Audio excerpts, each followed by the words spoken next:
حضرت امی عائشہ رضی اللہ عنہا سے روایت ہے ان رسول اللہ صلی اللہ علیہ وسلم قال تحروا لیلۃ القدر فی الوتر من العشر الاواخر من رمضان۔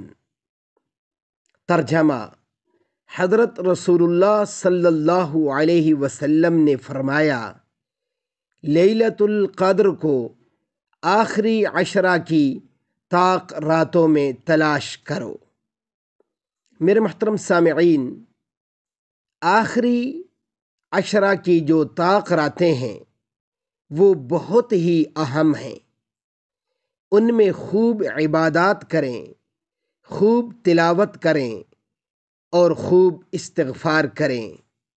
کیا معلوم کہ انہی طاق راتوں میں سے کوئی ایک رات لیلۃ القدر کی ہو اور اللہ ہمیں وہ نصیب کر دے تو یقین جانیں ہماری دنیا بھی بن جائے گی اور آخرت بھی بن جائے گی۔ اللہ رب العزت عمل کرنے کی توفیق عطا فرمائے۔